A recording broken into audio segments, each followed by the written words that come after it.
Olá, pessoal! Sejam todos muito bem-vindos. Esse é o podcast Asma em Foco, da Associação Brasileira de Asma Grave. Quero agradecer já a todos vocês que estão nos acompanhando em mais essa edição do nosso podcast. Agradecer ao nosso convidado de hoje, Dr. Pedro Giavini Bianchi. Doutor, muito obrigado por estar aqui com a gente. Mais um podcast, mais um trabalho aqui em parceria. Muito obrigada pela sua presença. Muito obrigado, Raíssa. Na verdade, o prazer é meu em estar aqui com você, né? Gostaria de parabenizar a Associação Brasileira de Asma Grave por todas as iniciativas que vocês têm, né? Todas essas iniciativas que são fundamentais para o melhor esclarecimento dos pacientes e familiares dos pacientes que têm doenças respiratórias como a asma, né? Eu sou o Pedro Giavini Bianchi, eu sou médico, imunologista clínico e alergista.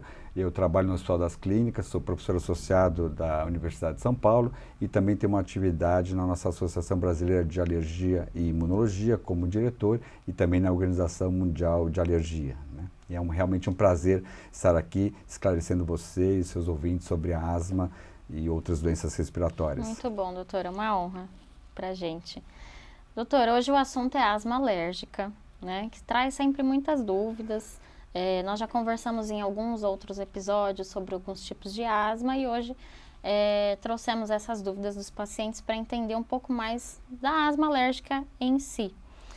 Mas eu queria começar pedindo para o senhor, você pode explicar para a gente o que é asma? Porque sempre tem alguém que não sabe ou que confunde, né, a asma com outras doenças respiratórias. O que é asma e qual a diferença da asma alérgica e asma não alérgica? Perfeito, né? Então, na verdade, a asma é uma doença que, na verdade, a gente hoje em dia não considera a asma uma doença única, né? São diversas doenças que a gente chama de asma que teriam algumas coisas em comum. A primeira coisa em comum é justamente a manifestação clínica, o que o paciente sente, quais são os sintomas, né? Então, a asma vem em crises, né? Não é um quadro contínuo, em geral são crises, onde ele tem, durante essas crises, 4 sintomas principais respiratórios, né? Então, ele tem a falta de ar, ele tem o chiado, ele tem o aperto torácico e pode ter tosse. Ele pode ter os 4 sintomas ou um deles, e esses sintomas vêm em crises, né? E por trás desses sintomas, dessas crises, o que ocorre, na verdade, é um estreitamento, um fechamento da via aérea, que tem que levar o ar do meio ambiente até os pulmões. Então, você tem, na verdade, na asma, uma inflamação dessas vias aéreas, e quando, uma vez inflamada na via aérea, existem músculos em volta da via aérea que contraem por causa da inflamação, e com isso dificulta a entrada e saída de ar dos pulmões, né? Então, a asma nada mais é do que uma doença das vias aéreas, é uma inflamação que leva a essa doença, né? Uma inflamação crônica, e que leva justamente à obstrução brônquica, dificultando então a entrada e saída de ar. E por trás dessa inflamação, os sintomas principais são esses 4, tosse, falta de ar, chiado e um aperto torácico, né? E por trás disso existe esse processo inflamatório. Esse processo inflamatório pode ou não ter sido desencadeado por um processo alérgico, por uma alergia. Então existe hoje em dia a asma alérgicas e asmas não alérgicas. Independente da asma ser alérgica ou não, a inflamação que existe, né, nessas asas, na grande maioria das vezes, é uma inflamação que a gente chama de inflamação tipo 2, Entendi. onde existem algumas células e algumas substâncias envolvidas. É um tipo de inflamação, um tipo de resposta nossa, do nosso sistema de defesa, do sistema imunológico.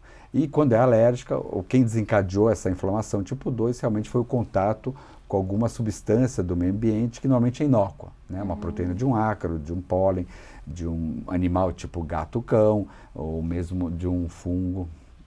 As baratas também. Na poeira de casa a gente tem tanto proteína de ácaros como também de barata como causa de alergia, né? Então, na verdade, esse processo é inflamatório que causa asma. E você lembrou uma coisa muito importante. Muita gente acha que asma é uma doença grave e que bronquite é uma doença mais leve e é bronquite que a pessoa tem. Na verdade, a asma pode ser tanto leve como mais grave, né? Então, mas essa doença que vem nessas crises de broncoespasmo, que a gente chama de fechamento dos brônquios, ela é sempre asma. Entendi. Bronquite é um nome meio genérico para qualquer inflamação nos brônquios. Então, a bronquite pode ser uma bronquite viral, e a gente deixa o nome bronquite crônica, mais para uma doença associada ao tabagismo, ao fumo, né? Que pode desenvolver se também tiver uma tendência, dependendo de quanto fumou, o enfisema e a bronquite crônica, aquela tosse associada ao cigarro. Então, a gente não usa o nome bronquite, é errado usar, é equivocado para essa doença. O nome da doença é asma, que pode ser desde leve até mais grave. Correto. O nome correto é asma, né? E a Exatamente. gente, o que mais escuta, principalmente entre mães, ele tem bronquite. Exatamente. Essa tosse é da bronquite. É. Né? E é importante falar a mesma língua, ter os mesmos conceitos, né? Uhum. Então, realmente o nome correto dessa doença seria asma. E é bacana o senhor relembrar essa questão do termo, né? A minha filha, ela foi tratada ou reconhecida como bebê chiador até os 2 anos. Eu não fazia ideia do que era e nem se precisava de algum tratamento, né? Também não tive não tive mais informações sobre isso. Eu acho que para mim era um termo tão... Eu achava que não causaria nenhum risco para ela, não teria outros problemas, né? Então ela já era uma possível asmática, até ela ter a crise mais grave dela, que intubou, então precisou de intubação, de cuidados intensivos, e de lá para cá foram várias crises de asma grave, né? Então, acho que essa questão do termo correto, eu sei que na pediatria, né, na criança é mais difícil de diagnosticar uma asma ainda quando criança, quando bebê, mas acho que da gente começar a perceber alguns sintomas, né, e começar a ter mais esse acompanhamento adequado, a gente precisa começar a usar o termo correto, né? Isso é fundamental. E você relembrou bem, na infância isso é mais complexo, né? Porque o diagnóstico de asma nos primeiros anos de vida, muitas vezes a gente não consegue confirmar esse diagnóstico. A gente tem que acompanhar essa criança, né? E justamente ver como que ela vai evoluir e para mais tarde confirmar ou não o diagnóstico de asma, né? Porque realmente na infância, quando a criança é muito pequenininha, né? Nos primeiros anos de vida, realmente ela tem outros fatores que podem levar justamente a essa obstrução brônquica, por exemplo, infecções virais, tem um vírus chamado sincicial respiratório, que tem uma doença chamada bronquiolite, então tem outras doenças, né, e principalmente infecções virais, que na infância levam a obstruções brônquicas e muitas vezes a gente não consegue, num primeiro momento, fechar o diagnóstico de asma. Mas você falou bem, o mais importante é se acompanhar esse paciente, no caso essa criança, para mais tarde poder ou não confirmar o diagnóstico de asma e, uma vez confirmado, tratar adequadamente essa criança. Eu sei que a sua especialidade não é pediatria, doutor, mas se acompanha essa questão da gente acompanhar a criança ainda, um bebê chiador, não quer dizer que ela vai ficar sem algum tipo de tratamento, quando tem muita crise, né? Isso, de repetição. Isso, tem que definir, porque realmente quando começa a ser de repetição, pode-se até indicar algum tratamento preventivo de manutenção para essas crianças. Até que consiga se fechar um diagnóstico. Ou não, né? de asma, isso. Entendi. Perfeito, doutor. E como que é feito o diagnóstico da asma e da asma alérgica? Tem então, exame específico? Tem sim, né? Num primeiro momento e fundamentalmente a principal parte do diagnóstico é a história do paciente, é justamente a consulta médica, né? Você ouvir o paciente, né, e investigar esse paciente clinicamente. Realmente ele vai contar que tem essas crises, então do broncoespasmo, do fechamento das vias aéreas, tem aqueles 4 sintomas principais. Então começa aí, ele vai contar se tem história familiar ou não de outras pessoas que têm quadros alérgicos na família, ele vai contar o que desencadeia as crises dele. Então a história é fundamental. Na maioria das vezes a gente já sabe no diagnóstico, com a história a gente vai usar os exames todos mais para confirmar e talvez para avaliar a gravidade e para classificar a asma alérgica, não alérgica, né? E mesmo clinicamente, mesmo na história, as asmas são meio diferentes. O típico da asma alérgica é começar mais precoce na vida, na infância, adolescência, o paciente já começa a ter as crises, ele vai contar que tem uma mãe com dermatite, um irmão que tem conjuntivite alérgica, então outras doenças alérgicas juntas, né? Ele vai piorar quando frente a um problema de um cachorro ou de um gato, por exemplo, ou com a poeira de casa, quando alguém varre a casa, ele vai falar que entra em crise. Então, pela história, a gente vai já sabendo não só se aquele paciente deve ou não ter asma, mas também qual que seria a causa da asma dele, qual que seria, a gente chama de fenótipo, qual que é o tipo da asma, se é alérgica ou não alérgica, né? A asma não alérgica começa normalmente numa idade mais tardia. Muitas vezes, por exemplo, é mais frequente na mulher, então a mulher tem, por exemplo, uma infecção viral, né, um quadro respiratório, uma gripe, resfriado, ela começa a ter um broncoespasmo ali e depois ela começa a ter as crises de broncoespasmo. Então é mais tardia, não tem essa correlação com o meio ambiente em termos da poeira desencadear a crise, o contato com o animal desencadear a crise. Tende a ser mais grave, inclusive, esse tipo de asma que tem início mais tardio. né? Em relação ao sexo e idade, né, o que a gente sabe que até a puberdade, até 11, 12 anos, é mais comum a asma no garoto, no menino. Nossa. Depois da puberdade passa a ser mais frequente e mais grave na mulher. Então, é mais comum a gente ver asma grave de início tardio na mulher do que no homem, né?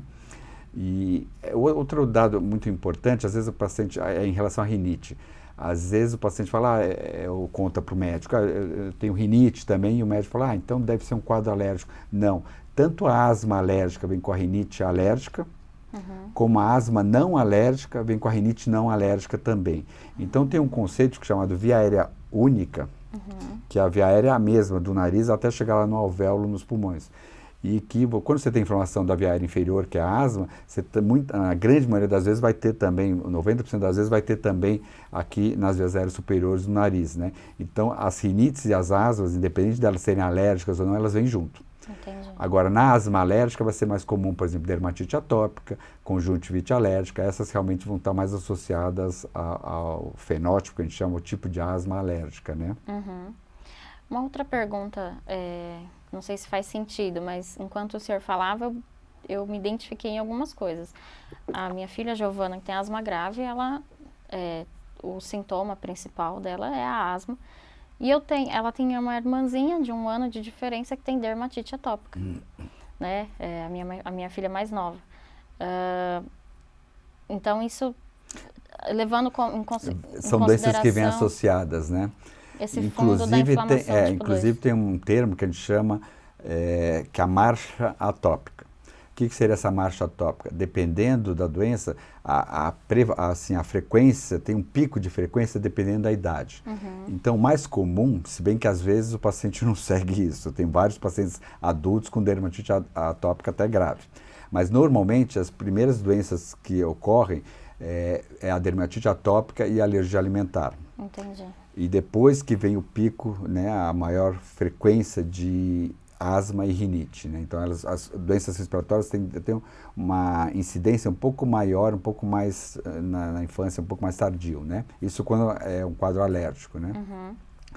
E essas doenças vêm muito associadas. Então, realmente, a dermatite atópica, a alergia alimentar, a rinite, a asma são doenças que a pessoa nasce com aquela tendência de fazer uma resposta do sistema imune de defesa exagerada contra proteínas do meio ambiente, contra substâncias do meio ambiente que são inócuas, né? Até contra alimentos, por exemplo, que são fundamentais para a nossa nutrição, e que se ele nem ligasse para a proteína do ácaro que entra no nariz, seria melhor, né?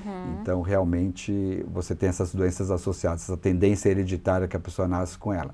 E daí diversos fatores pode ou não vir a desenvolver a doença, né? E daí é fundamental que a gente interfira no que a gente possa intervir, né? A gente não consegue mudar a genética de cada paciente. Mas, por exemplo, o tabagismo aumenta a chance da pessoa desenvolver um quadro alérgico, o parto cesárea aumenta a chance, a falta de aleitamento materno aumenta a chance, né? Hoje em dia, as famílias menores aumentam a chance. Então, tem vários fatores que aumentam a chance da pessoa que nasceu já com aquela tendência vir a desenvolver uma doença, né? Entendi. E o paciente com asma alérgica, que tem esse fundo inflamatório tipo 2, necessariamente ele vai desenvolver a asma, dermatite, rinocinusite ou não? Não necessariamente ele tem essa tendência, né? Mas ele pode ou não, e isso o meio ambiente é fundamental nessa história, né? Então, o que a gente pode fazer é justamente evitar o tabagismo, né? E o que acontece, na verdade, é que o paciente nasce com essa tendência e quando ele nasce, ele já tem vários estímulos para o sistema imunológico ir se desenvolvendo, né? Então, como hoje em dia a gente tem menos infecções, então esse sistema imunológico ele fica mais propenso a desenvolver os quadros alérgicos. Então, tem coisas benéficas, por exemplo, a vacinação, que, né, foi uma das grandes invenções e desenvolvimentos da saúde no mundo todo, ela trouxe menos infecções, né? Então, é como se o sistema imunológico tivesse menos desafios e pode justamente desenvolver algum quadro alérgico. Entendi. Mas tem coisas que dão, por exemplo, para serem prevenidas, por exemplo. O que acontece com um parto normal? O neném, ao passar pelo canal vaginal, ele já tem contato com diversos micro-organismos que vão já estimulando o sistema imunológico dele, né? Então, por exemplo, o parto cesáreo aumenta o risco de ter alergia, porque você corta esse contato do bebê com um meio com bactérias, né? A falta de aleitamento é outro problema. Então, tem alguns problemas hoje em dia que estão propiciando ter cada vez mais pessoas com alergia. Sim. Essa questão do parto natural, né? O ciclo natural da vida, a gente foi, ao longo do tempo, mudando, né? Doutor, e existe algum tratamento mais adequado para tratar a asma alérgica? Antes disso, acho que eu queria saber do senhor, a asma alérgica grave, o que tem de diferente para uma asma clássica, uma asma alérgica? É importantíssimo, primeiro, a pessoa saber e separar e ser bem orientada. Infelizmente, a gente vê muito paciente que chega no consultório e não entende muito, não foi bem orientado, e muitas vezes a orientação, o ideal é que seja feita por escrito, né? Ele tem que saber que tem um tratamento para crise e um tratamento de manutenção a longo prazo para prevenir crises e desinflamar essa via aérea, né? Então, isso é fundamental. E vai ter várias gravidades, vai lançar mão de menos ou mais medicamentos para conseguir tratar essa asma. E depende também se ela for alérgica ou não. Então, por exemplo, se for alérgica, você vai ter um cuidado maior com o meio ambiente, com a história de ter ou não ter animais, de ter ou não ter móveis, cortinas, carpete, né, utensílios que retenham poeira, onde estão ácaro, proteínas, por exemplo, de barata também que dão alergia. Então, começa você sabendo se é alérgico ou não alérgico, o tratamento vai mudar já no controle ambiental, que a gente chama, e no caso de ser alérgico, existe até um tratamento, antes de falar especificamente dos medicamentos, chamado imunoterapia. Qual que é a ideia? Aquele paciente reage com ácaro, né? Isso não é para asma grave não controlada. Isso para uma asma controlada, né? Leve e moderada, controlada, e para rinite também. Então a ideia é, então se ele reage com ácaro, com a proteína do cão, do gato, com o pólen, a gente pode fazer o que a gente chama de imunoterapia, dar concentrações cada vez maiores dessas substâncias, pode ser feito tanto por via sublingual hoje em dia no Brasil, como injetável, e ver se o paciente se acostuma àquelas proteínas, aquelas substâncias e pare de reagir, né, pare de fazer uma inflamação alérgica contra elas. Então, isso é chamado de imunoterapia.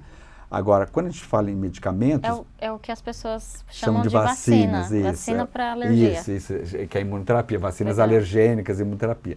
A ideia é essa, você tentar induzir aquele organismo a ficar acostumado com o que causa a doença dele. Né? Claro que isso é toda uma técnica para fazer isso, né? E o imunologista alergista é capacitado para fazer isso da melhor maneira possível. Então, isso é uma forma de tratamento. Muito legal. Quando a gente fala de medicamento, então a gente tem que separar realmente os tratamentos para crise, que são basicamente broncodilatadores. Então a gente falou que por causa da inflamação o brônquio fecha, né? Você tem uma contratura da musculatura lisa, então você usa algum medicamento que relaxa essa musculatura e que a via aérea volte a ter um calibre maior e seja mais fácil a gente colocar e tirar o ar dos pulmões, né? Então esses são os broncodilatadores de tratamento da crise. Mas a gente tem que combater, isso aí foi fundamental, isso aí mudou mortalidade, diminuiu a internação por asma, a gente tem que combater a inflamação, que normalmente é uma inflamação tipo 2 que ocorre nessa via aérea. Entendi. Senão, o paciente vai dilatar suas vias aéreas, acabou o efeito do remédio, vai voltar a fechar, né? Então, a gente tem que desinflamar essa via aérea. Por anos e anos e anos, o melhor tratamento que existe para isso, o melhor medicamento, são os corticoides. Mas aí, aqui vai um problema, né? Que é o abuso dos corticoides. A gente costuma dizer para o paciente que ele não pode nem ter pavor do corticoide, a gente costuma dizer que todos nós temos corticoide, existe uma glândula em cima do rim chamada suprarrenal, que faz o nosso corticoide do dia a dia, ninguém vive sem corticoide, então não é para ter pavor do corticoide, às vezes a gente vai precisar lançar mão deles, mas ao mesmo tempo não pode abusar deles, porque em doses altas e por períodos muito prolongados eles têm vários efeitos colaterais, né? Então é muito complexo. E por conta disso, o que foi feito? Justamente para não ter tanto efeito colateral, foi desenvolvido diversos dispositivos para levar o corticoide aonde ele precisa agir. Então, a rinite, a gente tenta tratar com um spray nasal. O pulmão, com vários dispositivos que levam o corticoide para a via aérea inferior. E para a pele, a gente tem os cremes, as pomadas. Então, a ideia é usar o corticoide, né, na grande maioria dos pacientes, é o principal medicamento que existe para desinflamar as vias aéreas, a pele, mas usar com critério, né, e usar no local. Então, a gente tenta evitar, não sei quando seja uma crise mais grave, não dá um corticoide via oral, não dá um corticoide injetável. E, infelizmente, a gente vê muitos pacientes chegando com vários efeitos colaterais de corticoide porque ele trata na farmácia tomando todo mês uma injeção de corticoide. Né? Ele vai tratar a inflamação, vai tratar a asma, mas, ao mesmo tempo, vai se encher de outros problemas. Vai ficar diabético, hipertenso, obeso, etc, etc. Com osteoporose. Então, não dá para usar indiscriminadamente o corticoide. E, infelizmente, no nosso país não precisa de prescrição para ganhar um corticoide sistêmico. Qualquer pessoa que vá à farmácia, uma coisa que a gente combate, consegue um corticoide. Né? Diferente do antibiótico, que você precisa de uma prescrição médica, para corticoide sistêmico, não. E ele alivia o sintoma muito Ele vai aliviar, porque ele vai né? desinflamar. Ele vai aliviar e vai desinflamar. Mas o problema é que você vai pagar um preço a médio prazo. Sim. Né? Então, tem vários trabalhos mostrando que se você tiver que usar 3 ciclos de corticoide por ano, já é suficiente para aumentar o risco de diversas doenças, pressão, diabetes, enfim. Então, a gente até vai usar de vez em quando, mas assim, quando precisar, né, e com critério. E a ideia é fazer um tratamento que não precise usar. Exato. Então, daí que a gente usa os corticoides no local onde ele precisa chegar.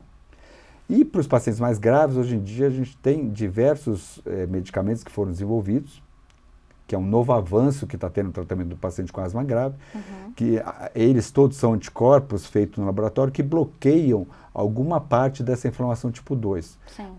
Bloqueiam alguma substância que é produzida na inflamação tipo 2, bloqueando a inflamação tipo 2, bloqueando as células que estão envolvidas nessa inflamação tipo 2.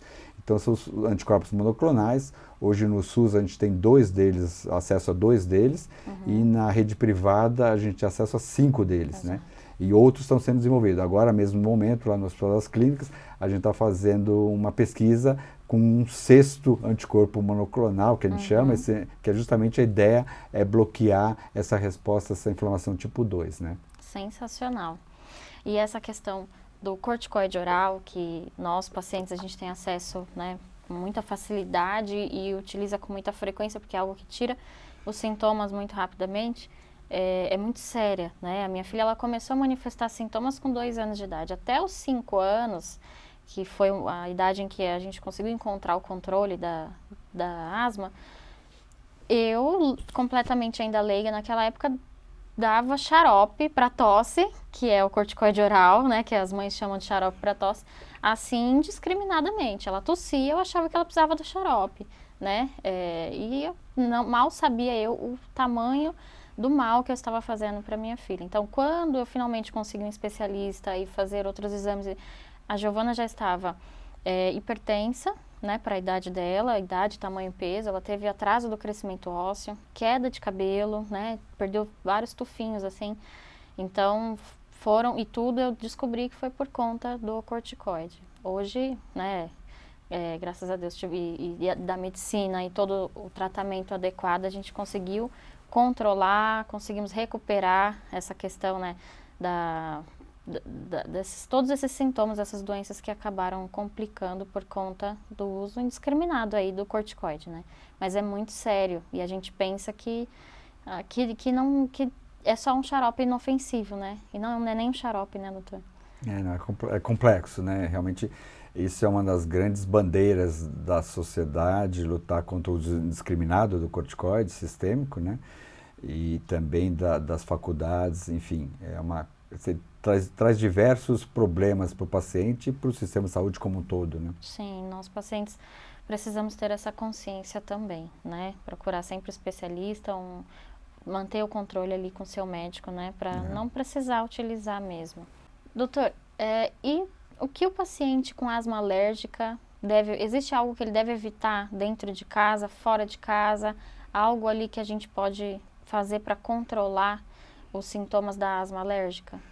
Então, a gente hoje em dia sabe muito bem, quando a asma é alérgica, né, a gente sabe muito bem quais são os fatores encadeantes daquela inflamação, né? Então, realmente, os ácaros em São Paulo, por exemplo, são as principais causas. O pólen é muito importante. Em São Paulo a gente não tem tanto, não vê tanto, mas, por exemplo, em Curitiba, no sul do país, ele é muito importante, para dar um exemplo, né?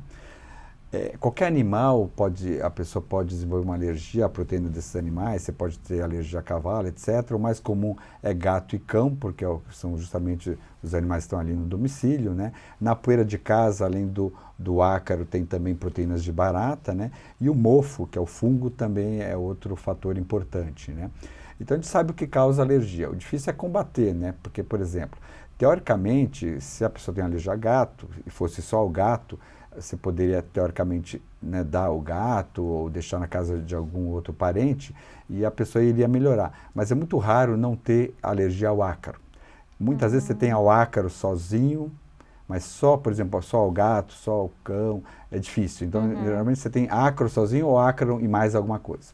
E é realmente muito difícil você controlar a quantidade de ácaro de uma casa ou de um escritório. Às vezes na casa você toma todas as medidas preventivas, mas você vai no teu escritório onde você trabalha, você vai na escola onde você estuda, ou você vai num hotel, você vai numa casa de campo ou de praia que está fechada há muito tempo, cheio de umidade, né? O ácaro gosta de uma temperatura morna e de umidade, né? Tanto ácaro como fungo. Entendi. Então, realmente, uma das coisas a combater é a umidade dentro das casas. Mas a gente, na verdade, orienta o paciente justamente para ele evitar essas proteínas desses animais e da planta, no caso do pólen, que causam alergia. Então, são condutas, por exemplo, você vai tapar uma janela, em vez de usar uma cortina, deveria usar, por exemplo, uma veneziana de fácil limpeza. Vai comprar um sofá, é melhor comprar de couro, por exemplo, que de pano. E por aí vai. A casa, o quarto principalmente, onde a gente passa, né, a grande maioria do tempo, tem que ser não pode ser um quarto cheio de imóveis, com muita poeira. Então, não é para ter livros, né? Todos esses livros, excesso de utensílios deve estar tudo, por exemplo, no quarto de uma bagunça ou no escritório, né? Então, o quarto, principalmente, do paciente tem que ser o mais limpo possível e mais clean, sem grandes utensílios que retenham a poeira de casa, né? E um cuidado principal com camas, travesseiros e sofás, né? Porque o ácaro, realmente, uma das coisas que ele come qualquer proteína orgânica, é a pele descamada, né? Então, no colchão ele faz como se fosse um ninho. Então, existem até capas também para você pôr no colchão e pôr também no travesseiro, que daí você troca o lençol da cama frequentemente, e com isso também você limpa, e essas capas são impermeáveis para o ácaro, no caso, e não deixa o ácaro penetrar, isso pode ajudar também. Entendi. Também carpete não dá para ter numa casa de uma paciente que é alérgica, que vai reter um monte de poeira.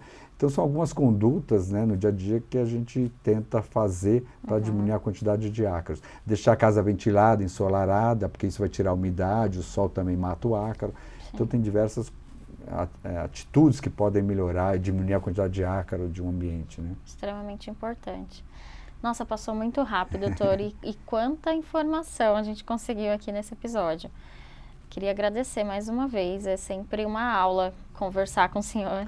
Na verdade, eu que agradeço, parabenizo mais uma vez a Asbag por todas as iniciativas que vocês têm tido, né? Obrigada. E deixar uma mensagem justamente para o paciente que tem asma, para os familiares dos pacientes que têm asma, que, assim, uma vez tendo a doença, o importante realmente é controlá-la, né? Que nosso objetivo é que o paciente entre em remissão da doença. Isso. E não corra um risco de ter uma crise grave, que pode até levar o paciente a risco de vida, né? Então, é importante conhecer a doença, estar bem orientado, saber como ela deve ser tratada e o que se fazer numa crise, o que se fazer em casa, no dia a dia, e justamente para, com isso, ter o mínimo possível uma alteração da qualidade de vida, que a pessoa esqueça da sua asma. Conhecimento, acompanhamento e tratamento é essencial, né, doutor, para todo mundo. Muito obrigada, doutor, mais uma vez. Eu que agradeço. Obrigada às empresas parceiras por proporcionar mais esse encontro para todos nós. A GSK, a Sanofi e a AstraZeneca por estar conosco. E obrigada a vocês por nos acompanhar até o final desse vídeo. Espero que vocês gostem. Tchau, tchau.